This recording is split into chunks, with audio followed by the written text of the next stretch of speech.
ये केमिस्ट्री है बड़ी बेवफा, ये केमिस्ट्री है बड़ी बेवफा, रात को पढ़ी सुबह सफा। दोस्तों ये शायरी उन बच्चों के लिए एकदम फिट बैठती है जिनको लगता है कि केमिस्ट्री हम लोग रात को पढ़ के सोते हैं और सुबह उठते हैं तो पूरी की पूरी साफ हो जाती है, सब कुछ हम लोग भूल जाते हैं। ये शायरी उन बच्चों के लिए है जिनको लगता है कि केमिस्ट्री बहुत ही रटने वाला सब्जेक्ट है, लेकिन मैं आपको बता दूं कि केमिस्ट्री के 3 हिस्से होते हैं, फिजिकल केमिस्ट्री, इनऑर्गेनिक केमिस्ट्री और ऑर्गेनिक केमिस्ट्री।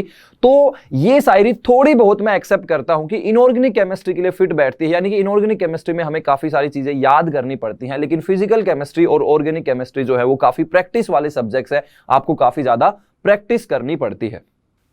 हेलो बच्चों, वेलकम टू पढ़ ले जेई वंस अगेन। दोस्तों मेरा नाम है तेजवीर और आज की इस वीडियो में हम लोग बात करने वाले हैं कि आपकी आईआईटी जेई की प्रिपरेशन के दौरान जो केमिस्ट्री सब्जेक्ट है उसमें आपको कौन सी बुक्स का यूज करना चाहिए, केमिस्ट्री में कैसे कैसे चैप्टर्स जो है वो हम लोग पढ़ने वाले हैं और केमिस्ट्री की जो जर्नी होने वाली है उसमें हम लोग कैसे कैसे अपनी प्रिपरेशन को आगे बढ़ाएंगे। ठीक है, तो मैंने एक बार फिर से अपने बारे में लिख दिया है। दोस्तों मैंने बीटेक अपना कंप्लीट किया है आईआईटी बॉम्बे से और लास्ट 9 ईयर से मैं केमिस्ट्री पढ़ा रहा हूं, लेकिन उससे ज्यादा इंपॉर्टेंट है कि हम लोग आप लोगों के लिए क्या लेके आ रहे हैं। तो दोस्तों इस वीडियो में मैं बात करूंगा केमिस्ट्री के लिए जो इंपॉर्टेंट बुक्स हैं उनकी, लेकिन उससे पहले मैं एक बार आपको 11th क्लास का जो केमिस्ट्री का सिलेबस है वो बता देता हूं। ठीक है, 11th क्लास का जो केमिस्ट्री का सिलेबस है वो बता देता हूं। तो यहां पर मैंने कुछ चैप्टर्स की लिस्ट रखी हुई है। अब इसमें मैं एक्चुअली ये सारे चैप्टर्स हम लोग अपने चैनल पे कवर करने वाले हैं। जैसे सबसे पहला चैप्टर होता है some basic concepts of chemistry, यानी कि मोल कॉन्सेप्ट।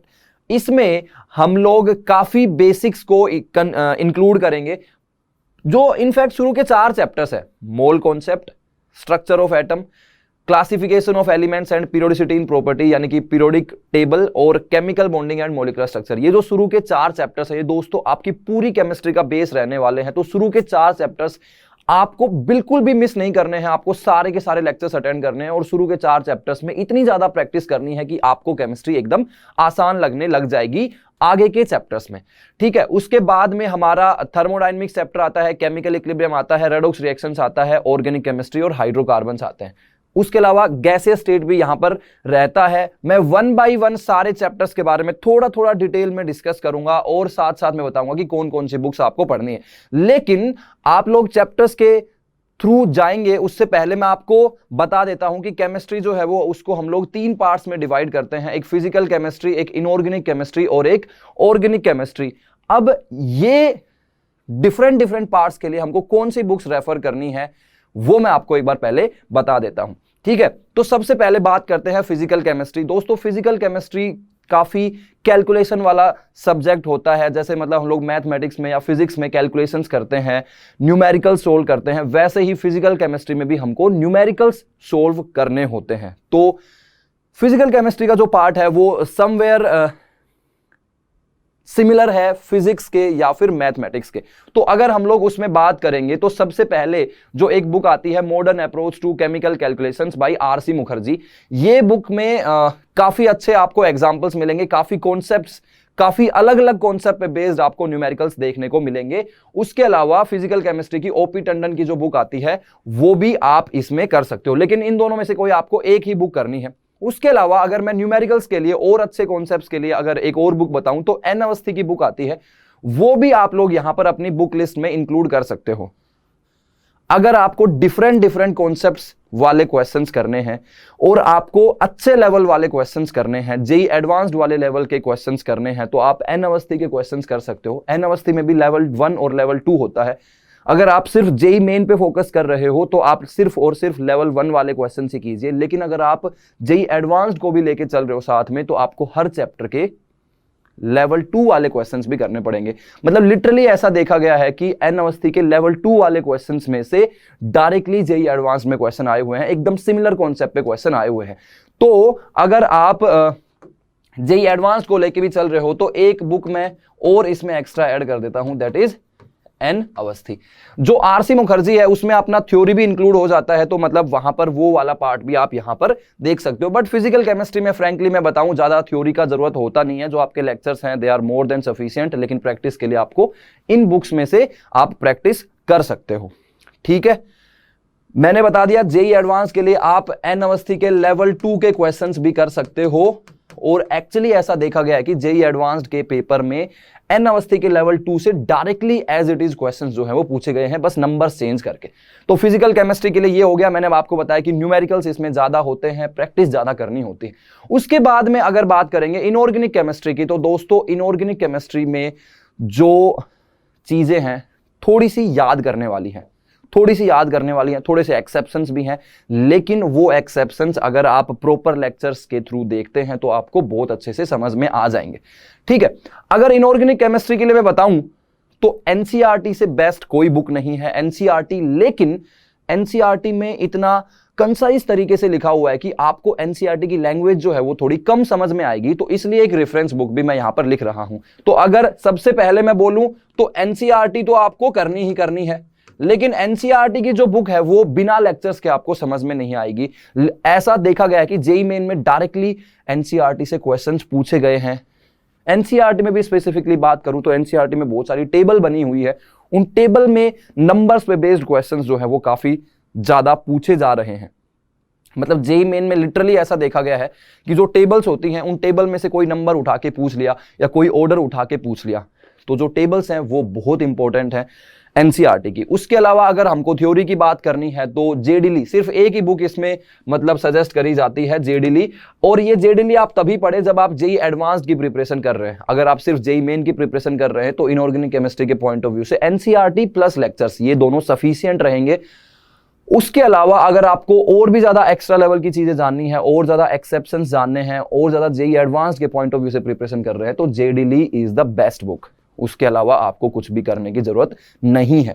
ठीक है, उसके बाद में अगर बात करें ऑर्गेनिक केमिस्ट्री के लिए, तो ऑर्गेनिक केमिस्ट्री के लिए काफी सारी बुक्स होती हैं, फॉरेन ऑथर्स की भी बुक है। तो ऑर्गेनिक केमिस्ट्री में अगर हम लोग दो पार्ट्स में डिवाइड करें, एक थ्योरी वाला पार्ट और एक एग्जाम्पल्स वाला पॉइंट, तो अगर मैं क्वेश्चंस की बात करूंगा तो एमएस चौहान की जो बुक है वो बेस्ट बुक होती है ऑर्गेनिक केमिस्ट्री में। मतलब लिटरली ऐसा बोला जाता है कि अगर आपने पूरी एमएस चौहान लगा ली है तो मतलब आपका जेईई मेन और जेईई एडवांस दोनों इसमें क्लियर हो गया है। ऑर्गेनिक केमिस्ट्री में स्पेसिफिकली बात करें तो एनसीईआरटी जो है वो 11th की उतनी ज्यादा हेल्पफुल नहीं है, लेकिन एनसीईआरटी से डायरेक्टली क्वेश्चंस पूछे गए हैं जेईई मेन में। 12th की ऑर्गेनिक केमिस्ट्री काफी अच्छी दी हुई है और एनसीईआरटी में, तो इसमें मैं यहां पर एनसीईआरटी भी ऐड कर देता हूं। ठीक है, एनसीईआरटी, लेकिन एनसीईआरटी जो है वो 12th वाली ज्यादा अच्छी है। 11th वाली एनसीईआरटी आई पर्सनली फील की उसमें ज्यादा अच्छा कंटेंट जो है वो नहीं दिया हुआ है। तो ऑर्गेनिक केमिस्ट्री के लिए अगर हम लोग प्रैक्टिस क्वेश्चंस की बात करेंगे तो एमएस चौहान है।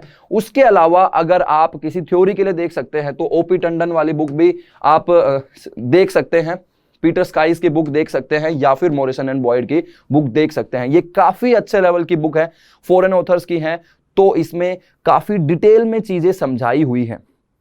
ठीक है, इसमें भी आपको सिर्फ और सिर्फ वही वाली चीजें पढ़नी है जो आईआईटी जेईई के पॉइंट ऑफ व्यू से इंपॉर्टेंट है। तो आईआईटी जेईई के सिलेबस में जो चीजें हैं वही वाली चीजें इनमें से पढ़नी है। लेकिन मैं ये नहीं बोलूंगा कि आप सारी बुक ले लो। अगर आपको क्वेश्चंस के पॉइंट ऑफ व्यू से देखना है तो एमएस चौहान की बुक आपके पास में होनी चाहिए। उसके अलावा अगर आप थ्योरी के पॉइंट ऑफ व्यू से देखेंगे तो ओपी टंडन या फिर पीटर स्काइस या फिर मॉरिसन एंड बॉयड में से कोई एक बुक आपके पास में होनी चाहिए। इनऑर्गेनिक केमिस्ट्री में मैं आपको बोल रहा था कि थ्योरी के पॉइंट ऑफ व्यू से देखेंगे तो जेडीली बेस्ट है। उसके अलावा यहां पर एक और बुक होती है हिमांशु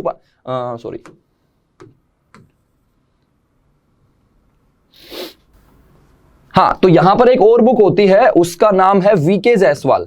तो ये जो वीके जायसवाल है ये एक्चुअली ना सिर्फ क्वेश्चंस के लिए है। मतलब इनऑर्गेनिक केमिस्ट्री के जो क्वेश्चंस है वो वीके जायसवाल में से आप सोल्व कर सकते हो। तो थ्योरी अगर आपको करनी है तो जेडीली से करें, लेकिन अगर आपको क्वेश्चंस की प्रैक्टिस करनी है तो वीके जायसवाल से आप क्वेश्चंस कर सकते हैं। चलिए, तो ये मैंने आपको बता दिया है फिजिकल केमिस्ट्री, इनऑर्गेनिक केमिस्ट्री और ऑर्गेनिक केमिस्ट्री के लिए बुक्स की लिस्ट। अब हम लोग चैप्टर वाइज बात कर लेते हैं। सबसे पहला जो चैप्टर है some basic concepts of chemistry, यानी कि मोल कॉन्सेप्ट।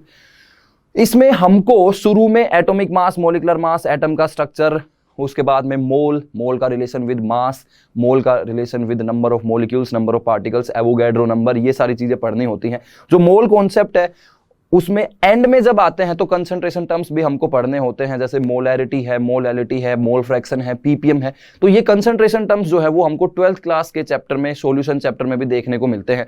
लेकिन मोल कॉन्सेप्ट के बारे में अगर मैं बताऊं तो काफी बेसिक चैप्टर है। मोल कॉन्सेप्ट में पढ़ी हुई चीजें आपको बाकी चैप्टर्स में काम आएंगी। तो mole concept you can not afford to miss. आपको मोल कॉन्सेप्ट के सारे लेक्चर्स करने ही चाहिए, अदरवाइज आप केमिस्ट्री में काफी पीछे रह जाएंगे। मोल कॉन्सेप्ट एक बार आपको समझ में आ गया तो उसके बाद में आपको फिजिकल केमिस्ट्री के स्पेसिफिकली बात करें तो चैप्टर्स में काफी आसानी होने वाली है। मोल कॉन्सेप्ट के लिए अगर मैं न्यूमेरिकल्स की बात करूं कि आपको कौन सी बुक लगानी चाहिए, तो यहां पर ये फिजिकल केमिस्ट्री का चैप्टर है ना। मैं यहां पर पी लिख देता हूं, फिजिकल केमिस्ट्री का चैप्टर है और इसको आपको एन अवस्थी से सोल्व कर लेना चाहिए। ठीक है, एन अवस्थी से सोल्व कर लेना चाहिए। ठीक है, तो मैं यहां पर बोल दूंगा कि फिजिकल केमिस्ट्री है, इधर की तरफ मैं बोल दूंगा कि कौन सी बुक से आपको इसके क्वेश्चंस लगाने चाहिए। अगर स्ट्रक्चर ऑफ एटम की बात करेंगे तो अगेन फिजिकल केमिस्ट्री का चैप्टर है, काफी इंपॉर्टेंट चैप्टर है और काफी बड़ा चैप्टर भी है।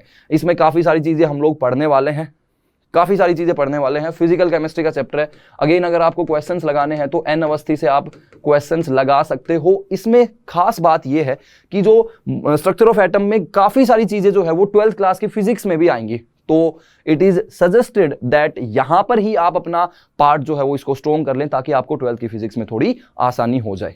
ठीक है, तो एन अवस्थी में से इसके न्यूमेरिकल्स आप कर सकते हैं। उसके बाद में आता है अपना पीरियोडिक टेबल। ये इनऑर्गेनिक केमिस्ट्री का चैप्टर है। पीरियोडिक टेबल सबसे बेस होने वाला है इनऑर्गेनिक केमिस्ट्री का। मतलब अगर आपने पीरियोडिक टेबल को बहुत अच्छे से कर लिया है तो उसके अलावा जो आपकी ब्लॉक केमिस्ट्री है, एस ब्लॉक हो गया, पी ब्लॉक हो गया, डी एंड एफ ब्लॉक हो गया, वो काफी आसान हो जाएगी। पीरियोडिक टेबल में ही हम लोग इलेक्ट्रॉनिक कॉन्फ़िगरेशन लिखना सीखते हैं। पीरियोडिक टेबल में ही हमको पहली बार एक्सेप्शंस का पता चलता है। तो इनऑर्गेनिक केमिस्ट्री का बेस है पीरियोडिक टेबल और आपको बहुत अच्छे से चीजें यहाँ पर हम लोग याद भी करवाएंगे, साथ में कुछ ट्रिक्स भी बताएंगे एलिमेंट्स की सीक्वेंस याद करने के लिए, और बहुत सारे एक्सेप्शंस भी होंगे, लेकिन आपको काफी मजा आएगा इसमें। ठीक है, तो अगर इसकी थ्योरी पढ़नी है तो आप जेडीली से पढ़ सकते हो, और अगर आपको क्वेश्चंस करने हैं तो वीके जायसवाल से इसके क्वेश्चंस कर सकते हो। लेकिन अगेन इसमें कॉन्सेप्ट्स की अंडरस्टैंडिंग बहुत ज्यादा इंपॉर्टेंट रोल प्ले करने वाली है। उसके बाद में आता है केमिकल बॉन्डिंग। ये इनऑर्गेनिक केमिस्ट्री का बहुत इंपॉर्टेंट चैप्टर है। इनऑर्गेनिक केमिस्ट्री का चैप्टर है केमिकल बॉन्डिंग। इसमें अगर आप क्वेश्चंस करना चाहते हो तो वीके जायसवाल से इसके क्वेश्चंस कर सकते हो, और काफी इंपॉर्टेंट चैप्टर है। इसमें VSEPR थ्योरी, हाइब्रिडाइजेशन, फिर लास्ट में मॉलिक्यूलर ऑर्बिटल थ्योरी, MOT, ये सारी चीजें हम लोग पढ़ते हैं। हाइड्रोजन बॉन्ड पढ़ते हैं। तो इसकी जो सारी चीजें पढ़ी हुई है केमिकल बॉन्डिंग में, जो सारी चीजें आप पढ़ोगे वो सारी की सारी बाद में पी ब्लॉक में आपको काम आएंगी। तो आपको सिर्फ ऐसा नहीं सोचना कि ये चैप्टर मुझे पढ़ना है, आपको ऐसा भी सोचना है कि ये चैप्टर आगे भी काम आएगा। तो अगर यहां पर नहीं पढ़ूंगा तो फिर बाद में और भी दिक्कत होगी, तो यहीं पर अपना ये करके चलें। तो शुरू के जो 4 चैप्टर्स है वो बहुत इंपॉर्टेंट है, आपको काफी ज्यादा केमिस्ट्री में बेस आपका स्ट्रॉन्ग बना देंगे। ठीक है, उसके बाद में बात करते हैं थर्मोडायनेमिक्स। काफी इंडिपेंडेंट चैप्टर है, लेकिन इलेक्ट्रोकेमिस्ट्री में इसका यूज आता है। जो सेकंड लॉ है, डेल्टा जी वाली चीजें हैं, वो हम लोग पढ़ेंगे, और इसको फिजिकल केमिस्ट्री की कैटेगरी में मैं डाल रहा हूं। फिजिकल केमिस्ट्री का चैप्टर है, और अगर आपको न्यूमेरिकल्स करने हैं तो एन अवस्थी से इसके न्यूमेरिकल्स कर सकते हैं। एनसीईआरटी इसमें ज्यादा हेल्पफुल नहीं होगी, लेकिन हाँ एनसीईआरटी तो मस्ट रीड है ही। मतलब एनसीईआरटी तो पढ़नी पड़ेगी, उसके बिना तो काम चलेगा ही नहीं। लेकिन उसके बाद में क्वेश्चंस की प्रैक्टिस के लिए आप ये कर सकते हो। बाद में इक्विलिब्रियम करेंगे। अब इक्विलिब्रियम को 2 पार्ट्स में डिवाइड करते हैं, एक केमिकल इक्विलिब्रियम और एक आयनिक इक्विलिब्रियम। केमिकल इक्विलिब्रियम थोड़ा छोटा चैप्टर है, सबसे आसान चैप्टर माना जाता है फिजिकल केमिस्ट्री का। आयनिक इक्विलिब्रियम में काफी बच्चों को डर लगता है, लेकिन हम लोग लेक्चर्स के थ्रू उसको बहुत ही सिंप्लीफाई कर देंगे, फिजिकल केमिस्ट्री की कैटेगरी में डालेंगे, और एन अवस्थी की बुक से आप इसके न्यूमेरिकल्स लगा सकते हैं। अगेन जेईई मेन की तैयारी कर रहे हैं तो सिर्फ और सिर्फ लेवल 1 के क्वेश्चंस लगाएंगे। अगर जेईई एडवांस की भी तैयारी कर रहे हैं तो level 1 as well as level 2। N Awasthi के लेवल 2 से डायरेक्टली क्वेश्चंस देखे गए हैं जेईई एडवांस के पेपर में, सेम टू सेम कॉन्सेप्ट्स पे। ठीक है, उसके बाद में रेडॉक्स रिएक्शंस, काफी आसान चैप्टर है। ऑक्सीडेशन नंबर कैलकुलेशन सीखेंगे। उसके बाद में बैलेंसिंग ऑफ रेडॉक्स रिएक्शन, जो कि इलेक्ट्रोकेमिस्ट्री में भी आगे जाके काम आएगा, तो बैलेंसिंग काफी इंपॉर्टेंट रहने वाला है। फिजिकल केमिस्ट्री है, और अगेन एन अवस्थी में हम लोग इसको सोल्व कर सकते हैं। ठीक है, उसके बाद में आ जाता है अपना organic chemistry, some basic principles and techniques. इसमें एक्चुअली ना एनसीईआरटी में ज्यादा डिटेल में चीजें नहीं दी हुई है, तो एनसीईआरटी यहां पर बिल्कुल भी आपकी हेल्प नहीं करेगी। बट ये ऑर्गेनिक केमिस्ट्री का चैप्टर है, इसमें जीओसी वाला जो पार्ट है वो आपको समझना ही समझना पड़ेगा, और यहाँ पर पढ़ले जेईई पे हम लोग बहुत अच्छे से इसको कवर करवाने वाले हैं। अगर आप इसके क्वेश्चंस लगाना चाहते हो तो आप MS चौहान से इसके क्वेश्चंस कर सकते हो। मतलब MS चौहान तो लगानी पड़ेगी आपको ऑर्गेनिक केमिस्ट्री की। उसके साथ में ना ऑर्गेनिक केमिस्ट्री के साथ में एक और बात है, 11th क्लास की ऑर्गेनिक केमिस्ट्री जो है वो अपने आप में कोई ज्यादा बहुत बड़ी नहीं है, लेकिन 11th क्लास की ऑर्गेनिक केमिस्ट्री 12th क्लास की ऑर्गेनिक केमिस्ट्री को बहुत अफेक्ट करती है। तो 11th क्लास की ऑर्गेनिक केमिस्ट्री को बिल्कुल भी फॉर ग्रांटेड नहीं लेना है, बहुत ही सीरियसली लेना है, ताकि आपकी 12th की ऑर्गेनिक केमिस्ट्री बिगड़ ना जाए। ठीक है। चलो उसके बाद में हाइड्रोकार्बन्स है। हाइड्रोकार्बन्स में हम लोग बहुत सारी रिएक्शंस करेंगे, तो ऑर्गेनिक केमिस्ट्री का ये चैप्टर है और अगेन इसमें हम लोगों को MS चौहान से इसके क्वेश्चंस करने हैं, ठीक है। और हाइड्रोकार्बन्स में ना बहुत सारी रिएक्शंस आएंगे, एल्केन वाली, एल्कीन, एल्काइन, ठीक है। फिर बेंजीन भी पहली बार इसमें हम लोग देखते हैं। हाइड्रोकार्बन्स की बहुत सारी रिएक्शंस 12th क्लास की ऑर्गेनिक केमिस्ट्री में आएंगी। तो अगर हाइड्रोकार्बन्स आपने बहुत अच्छे से किया होगा तो 12th क्लास की ऑर्गेनिक केमिस्ट्री आपको बहुत ही आसान सी लगेगी, ठीक है। साथ में इसमें ना एरोमेटिक हाइड्रोकार्बन्स भी है, तो इसमें अगेन कुछ रिएक्शंस आती हैं, नाइट्रेशन, सल्फोनेशन, बेंजीन वगैरह के बारे में और बातें पढ़ते हैं। तो अगेन ऑर्गेनिक केमिस्ट्री का चैप्टर है, अगेन हम लोग इसमें MS चौहान से करेंगे, ठीक है। अगर बात करेंगे इनऑर्गेनिक केमिस्ट्री की, तो इसमें 3 चैप्टर्स बच जाते हैं जो एक्चुअली उतने ज्यादा बड़े नहीं हैं, छोटे हैं काफी।